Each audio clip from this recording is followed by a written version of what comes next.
ಪ್ರಶ್ನೆ ಇರೋದು, ಈ ಪವಿತ್ರ ಗೌಡ ಅವ್ರಿಗೆ ಹಾಗೆ ಇನ್ನೊಬ್ರು ಆರೋಪಿ ಅನುಕುಮಾರ್ ಅನ್ಸುತ್ತೆ, ಅವ್ರದ್ದು ಬೇಲ್ ರಿಜೆಕ್ಟ್ ಆಯ್ತು. ಹೇಳ್ತಿದ್ರು ಚಾರ್ಜ್ ಶೀಟ್ ಸಬ್ಮಿಷನ್ಗೆ 90 ದಿನಾನೇ ಯಾಕೆ ಟೈಮ್ ತಗೊಳ್ಬೇಕು, ಬೇಗ ಚಾರ್ಜ್ ಶೀಟ್ ಹಾಕ್ಬೋದಾಗಿತ್ತು, ಬೇಲ್ ಬೇಗ ಸಿಗ್ತಾ ಇತ್ತು. Is it that easy sir? ನಿಮಗೂ ಗೊತ್ತಿದೆ ವಕೀಲರಾಗಿ, ಒಂದೊಂದು ಸಾಕ್ಷ್ಯಗಳಲ್ಲಿ ಮಿಸ್ ಮ್ಯಾಚ್ ಆದ್ರೂ ಕೂಡ ಎಷ್ಟು ದೊಡ್ಡ ತಪ್ಪಾಗುತ್ತೆ ತನಿಖಾಧಿಕಾರಿಗಳಿಂದ ಅಂತ ಹೇಳಿ. ಒಂದಂತೂ ಹೇಳಬಲ್ಲೆ, ಯಾಕಂದರೆ ನನ್ನ 35 ವರ್ಷದ ನನ್ನ ಟ್ರೇಡ್ ಯೂನಿಯನ್ನು ಮತ್ತು ವಕೀಲಿಕೆಯಲ್ಲಿ ನಾನು ಪೊಲೀಸರನ್ನ ಬೈದಿದ್ದೇ ಇದೆ. ಎಲ್ಲ ಇದರಲ್ಲೂ ಪೊಲೀಸರನ್ನು ಬೈತಾ ಇದ್ದೆ. ಆದರೆ I appreciate Karnataka state police in this case.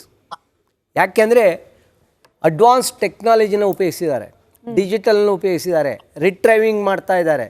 ಇವೆಲ್ಲವನ್ನು ಮಾಡಬೇಕಾದ್ರೆ ಇಟ್ ಟೇಕ್ಸ್ ಟೈಮ್. ಆಮೇಲೆ ಕ್ರಿಮಿನಲ್ ಕೇಸ್ ಅಂದರೆ ಒಂದಕ್ಕೂ ಒಂದು ಚೈನ್ ಲಿಂಕ್ ಇದ್ದಾಗೆ. ಒಂದು ಕಡೆ ಲಿಂಕ್ ತಪ್ಪಿತು ಅಂದರೆ ಅಪರಾಧಿ ತಕ್ಷಣ ಹೊರಗಡೆಗೆ ಬರ್ತಾನೆ.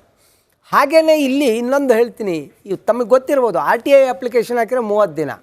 ಈಗ ಗೌರ್ಮೆಂಟ್ನವ್ರು ಏನು 30ನೇ ದಿನದವರೆಗೂ ಕಾಯೋದು, ಬೇಕು ಅಂತ ನಿಮ್ಮನ್ನು ಕಿರಿಕ್ ಮಾಡೋದು ಅಲ್ಲಿ. ಆದರೆ ಇಲ್ಲಿ 90 ದಿನದವರೆಗೆ ಅಂದರೆ ಅವರ ಕಾಲಾವಕಾಶ ಅವೆಲ್ಲನೂ ರೆಡಿ ಮಾಡ್ತಾರೆ. ಅದೊಂದು ಅವ್ರಿಗೆ ಗೊತ್ತಿದೆ. ಚಲನಚಿತ್ರರಂಗದಲ್ಲಿ ಒಂದು ಫಿಲಮ್ ರಿಲೀಸ್ ಆಗೋದವರೆಗೂ ಸಹ ಕತೆ ಗೊತ್ತೇ ಇರೋದಿಲ್ಲ. ಆ ರಿಲೀಸ್ ಆದಮೇಲೆ ಗೊತ್ತಾಗೋದು. ನಾವೇನು ಇಷ್ಟೆಲ್ಲ ಮಾತಾಡ್ತಿದ್ದೀವಿ, ಚಾರ್ಜ್ ಶೀಟ್ ಹೊರಗಡೆ ಬಂದಾಗಲೇ ಅದು ಗೊತ್ತಾಗೋದು. ಆದರೆ ಇವ್ರದ್ದು ಒಂದು ಇಲ್ಲೇನು ನಡೀತು, ನಾನು ಆಗಲೇ ಒಂದು ಹೇಳಿದೆ, ನೀ ಸತ್ತಂಗೆ ಮಾಡು ಹತ್ತಂಗೆ ಮಾಡು ಅಂತ. ಆದಷ್ಟು ಬೇಗ ಚಾರ್ಜ್ ಶೀಟ್ ಫೈಲ್ ಮಾಡಿಸಿ ಇವ್ರದ್ದೇ ಆದಂತಹ ಒಂದು ಯಾರ್ಯಾರು ಜೊತೆಯಲ್ಲಿದ್ದಾರೆ, ಶಾಮೀಲಾಗಿದ್ದಾರೆ, ಅವ್ರ ಕಡೆಯಿಂದ ಒಂದು ಸ್ಪೆಷಲ್ ಕೋರ್ಟು ರೆಡಿ ಮಾಡಬೇಕು. ಇದಕ್ಕೆ ಸ್ಪೆಷಲ್ ಕೋರ್ಟು, PSI ಹಗರಣಕ್ಕೆ ಸ್ಪೆಷಲ್ ಕೋರ್ಟ್ ಆಗಲಿಲ್ಲ, ಗೌರಿ ಲಂಕೇಶ್ಗೆ ಆಗಲಿಲ್ಲ, ಆ ಮುಸ್ಲಿಂ ಇದರಲ್ಲಿ ಒಂದು ದೊಡ್ಡ ಅಬೀದ್ ಪಾಷಾನ್ ಕೇಸಲ್ಲಿ ಸ್ಪೆಷಲ್ ಕೋರ್ಟ್ ಆಗಿಲ್ಲ. ಇದಕ್ಕೆ ಸ್ಪೆಷಲ್ ಕೋರ್ಟ್ ಬೇಕು. ಅದಕ್ಕೂ ಸಹ ಚಲನಚಿತ್ರರಂಗದಿಂದ ರಾಜಕೀಯದಲ್ಲಿರೋರು ಒತ್ತಡ ಇದೆ. ಹಲವಾರು MLAಗಳ ಒತ್ತಡಗಳನ್ನು ಸಹ ತಾವು ನೋಡಿದ್ದೀವಿ. ಬಂದಿದೆ ಸರ್, ಎಲ್ಲ ರೆಡಿ ಇದೆ. ನೋಡಿ ನೆಕ್ಸ್ಟ್ ಆಗುತ್ತೆ. ಎಷ್ಟು ಬೇಜವಾಬ್ದಾರಿಯಾಗಿ ನಮ್ಮ ಇವರು ಹೋಮ್ ಮಿನಿಸ್ಟರ್ ಹೇಳ್ತಾರೆ ಅಂದರೆ, ಕಾರಾಗೃಹದಲ್ಲೆಲ್ಲ ಅವ್ರವ್ರು ನೋಡ್ಕೋತಾರೆ ಬಿಡ್ರಿ, ಬೇರೆ ಏನಾದರೂ ಕ್ವಶನ್ ಕೇಳ್ರಿ ಅಂತಾರೆ. ಒಬ್ಬ ಜವಾಬ್ದಾರಿಯುತವಾದಂಥ ಹೋಮ್ ಮಿನಿಸ್ಟ್ರು ಮೊದಲು ಅದನ್ನೆಲ್ಲ ಹೇಳಿದವರು ಈಗ ಫೋಟೋ ಬಂದ್ರಲ್ಲ, ಫೋಟೋ ಬಂದಾಗ ಏನಂತಾರೆ ಅವರು? ಅದರಿಂದ ಒಬ್ಬ ಹೋಮ್ ಮಿನಿಸ್ಟರ್ ಆದವನು, ಅದರಲ್ಲಿ ನಾನು ನೋಡಿದ್ದಂಥ ನನ್ನ ಈ ಇದರಲ್ಲಿ ರಾಮಲಿಂಗಾರೆಡ್ಡಿ ಅವರು ಹೋಮ್ ಮಿನಿಸ್ಟರ್ ಆಗಿದ್ದು. ಈಸ್ ಕ್ವೈಟ್ ಇದು ಎಷ್ಟು ಜವಾಬ್ದಾರಿಯುತವಾಗಿ ನಡೆಸ್ತಾ ಇದ್ರು. ಇವತ್ತಿನ ನಮ್ಮ ಹೋಮ್ ಮಿನಿಸ್ಟರ್ ಆಗಿದ್ದಾರೆ ಅಂದರೆ ಒಂದು 5 ಪಾಯಿಂಟ್ ರೆಡಿ ಇಟ್ಟಿರ್ತಾರೆ. ನನ್ನ ಗಮನಕ್ಕೆ ಬಂದಿಲ್ಲ, ನನ್ನ ಅಧಿಕಾರಿಗಳನ್ನ ಕೇಳಿ ಹೇಳ್ತೀನಿ, ತಕ್ಷಣ ವಿಚಾರಣೆ ಮಾಡಿ ನಿಮಗೆ ವಿಚಾರ ತಿಳಿಸ್ತೀನಿ, ನೋಡೋಣ, ಆದರೆ ಮಾಡೋಣ. ಈಗ ಸದ್ಯ ನನಗೆ ಸಮಯ ಇಲ್ಲ. ಇದು 5 ಪಂಚಸೂತ್ರಗಳನ್ನ ಇಟ್ಕೊಂಡಿರೋಂಥ ಹೋಮ್ ಮಿನಿಸ್ಟ್ರು ನಮಗೆ ಸಿಕ್ಕಿದ್ದಾರೆ. ಅವರು ಹೇಳಿದ್ದಂಥ ಕೆಲವೊಂದು ವಿಚಾರಗಳನ್ನ ಒಬ್ಬ ಜವಾಬ್ದಾರಿಯುತವಾಗಿ ಒಬ್ಬ ಹೋಮ್ ಮಿನಿಸ್ಟ್ರಿ ಈ ಥರ ಹೇಳ್ತಾರ? ಯಾಕೆಂದರೆ ಇದು ಎಷ್ಟು ನಡೆದಿದೆ ಈ ಇದರೊಳಗಡೆ.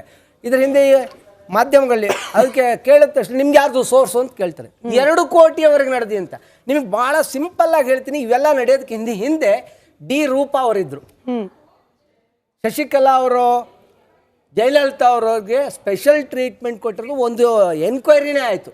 ಐ ಥಿಂಕ್ ಸತ್ಯನಾರಾಯಣ ಇರ್ಬೇಕಲ್ಲ ಸರ್, ಸತ್ಯನಾರಾಯಣ ರಾವ್ ಅವ್ರ ಮೇಲೆ ಇಬ್ಬರು ದೊಡ್ಡ ಹೊಡೆದಾಟ ಆಯಿತು. ಅದು ಇವತ್ತಿನವರೆಗೂ ರಿವೀಲ್ ಆಗಲಿಲ್ಲ ಹೊರಗಡೆಗೆ.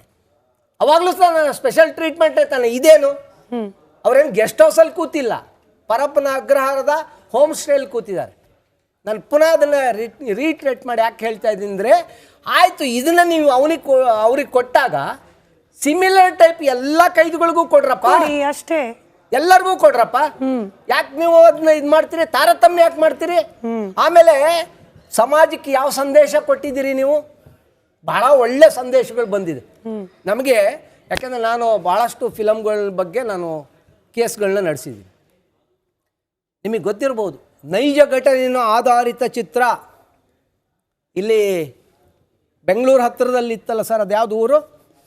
ಆ ಊರ ಹೆಸರು ಹೇಳಿದ್ರೇ ಜನ ಇದು ಮಾಡ್ತಾರೆ. ಅಂಥ ಊರಿನ ಫಿಲಮ್ ಬಂದ ಮೇಲೆ ನಾನು ಕಮಿಷನ್ ಹತ್ರ ಹೋಗಿ ಮಾತಾಡಿದ್ರೆ, ಏನು ಸರ್ ಲಾಂಗು ಮಚ್ಚು ಬಿಟ್ಟರೆ ಇನ್ಯಾವುದೂ ಇಲ್ವೇ ಇಲ್ಲ. Dandupalya, exactly Dandupalya. I have taken it up to supreme court ಆ ಕೇಸ್ನ. ದಂಡುಪಾಳ್ಯ ಬಂದ ನಂತರ ಬೆಂಗಳೂರು ನಗರದಲ್ಲಿ ಪ್ರತಿದಿನ ಒಂದು ಮರ್ಡರ್ ಆಯಿತು.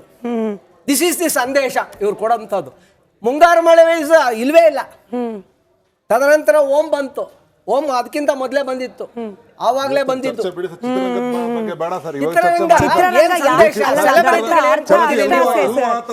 ಸಮಾಜದ ಮೇಲೆ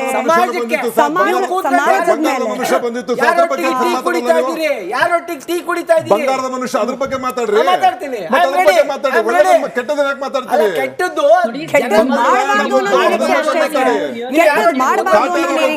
ಬಗ್ಗೆ ಮಾತಾಡಿ. ಗಣೇಶ್ ಅವರೇ ತುಂಬಾ ಒಳ್ಳೆ ಅಂಶ ಪ್ರಸ್ತಾಪ ಮಾಡಿದ್ರಿ. ಚರ್ಚೆಗೆ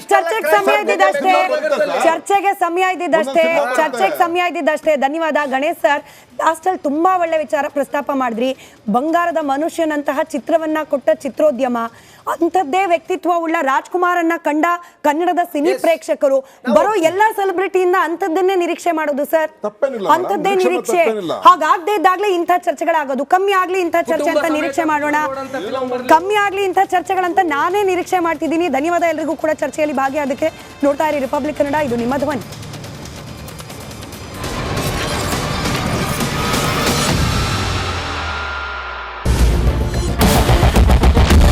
ಕ್ಯಾಪ್ಟನ್ ಅರ್ಜುನ್ ಕೊಂದಿದ್ದು ಯಾರು? ಅವ್ರ ನರೇಟಿವ್ ಎಲ್ಲಿ ತಂದಿಟ್ಟಿದ್ದಾರೆ ಅಂತಂದ್ರೆ ಸಂಪತ್ತನ್ನ ಹಂಚಿಬಿಡೋದು ಅಂತ. ಇದು ಸ್ಟುಡಿಯೋ ಟಿಪ್ಪು ಜಯಂತಿ ಮಾಡಕ್ಕೆ ಅವ್ರಿಗೆ ಖಂಡಿಸಿದ್ರು. Very nice. ಯಾರು ತಪ್ಪು ಮಾಡಿರೋದಿಲ್ಲಿ? ಓಲೈಕೆ ಹೇಳಿಕೆ ಇದು ಅಂತ ಹೇಳಿ ಯಾಕೆ ಪರಿಗಣಿಸಬಾರದು? I.N.I. ವೇದಿಕೆ ಇದು ಫೋಟೋ ಎಲ್ರಿಗೂ ಒಂದು ಟೈಮ್. ನಿಮ್ಮ ಸಮಯ ಮುಗಿದಿದೆ. ಅವ್ರು ಹೇಳೋಕ್ಕಿಂತ ಮುಂಚೆನೆ ಹೇಗೆ ಪ್ರತಾಪ್ ಸಿಂಹ ಪಾಸ್ ಕೊಟ್ಟಿದಂತ ಆಗ್ಲಿ ಡಿಕ್ಲೇರ್ ಆಗೋಗಿತ್ತು ಅಂತ ನನಗೊಂದು ಡೌಟ್ ಬಂತು. ಸಾಕು ನಿಲ್ಸಿ. ಕೆಟ್ಟ ಪದ ಬಳಕೆ ಕಾಂಪಿಟೇಷನ್ ಇಟ್ಟಿಲ್ಲ ನಾವಿಲ್ಲಿ.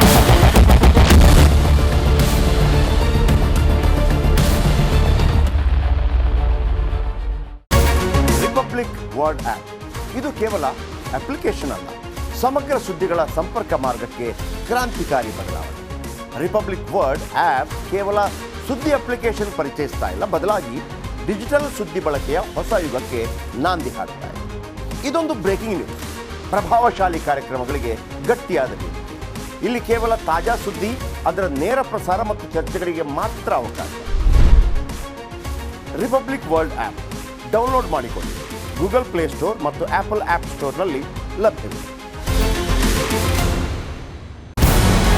ನಮಸ್ಕಾರ, ಕರ್ನಾಟಕ ಪ್ರೈಮ್ ಟೈಮ್ಗೆ ಸ್ವಾಗತ.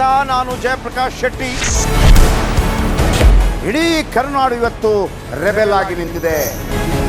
ಈ ಹಗರಣಗಳನ್ನು ಸದನದಲ್ಲಿ ಪ್ರಸ್ತಾಪ ಮಾಡಲು ಕೂಡ ಕಾಂಗ್ರೆಸ್ ಹಿಂದೇಟು ಹಾಕಿದ್ದೇಕೆ? ನಿಮ್ಗೆ ಸಂಬಳ ಅದಕ್ಕೆ, ನಿಮಗೆ ವಾಹನ ಅದಕ್ಕೆ, ನಿಮಗೆ ವೆಪನ್ ಅದಕ್ಕೆ, ನೀವು ಅದನ್ನು ಸೆರೆ ಹಿಡಿಬೇಕಾಗಿತ್ತು. ನೀವು ವಿದ್ಯುತ್ ಬರ ಇದೆ ಅಂತ ಹೇಳ್ತಾ ಇದ್ದೀರಿ, ಎಲ್ಲಿ ಬರ ಇದೆ ನೀವು ಹೇಳಬೇಕು. ಪಾಕಿಸ್ತಾನ್ ಆಕ್ಯುಪೈಡ್ ಕಾಶ್ಮೀರ್ ಅದು ಎಂದೆಂದಿಗೂ ನಮ್ಮದು. 40 ಮೆಷಿನ್ಗಳು ತಂದಿತ್ತು ನೋಟ್ ಎಣಿಸುವುದಕ್ಕೆ, ಅದೇ ಹಾಳಾಗಿತ್ತು. ಮಥುರಾದ ಗಲಾಟೆ ಇದೆಯಲ್ಲ, ಅದು ಸ್ಥಳೀಯವಾಗಿ ಕೂತು ಪರಿಹರಿಸಬಹುದಾದಂಥ ಕಾನೂನಿದೆ. ಗ್ಯಾರಂಟಿ ಯೋಜನೆಯಿಂದ ನಷ್ಟ ಆಗಿದೆ, ಲಾಭ ಆಗಿದೆ, ದಯವಿಟ್ಟು ಹೇಳಿ. Dawood Ibrahim most wanted criminal ಯಾವಾಗಾದ ಅಂದರೆ ಇಲ್ಲಿ ತನಕ ಭಾರತ ದೇಶದಲ್ಲಿ ಓರ್ವ ದಲಿತ ಪ್ರಧಾನಿಯಾದಂಥ ಇತಿಹಾಸವೇ ಇಲ್ಲ.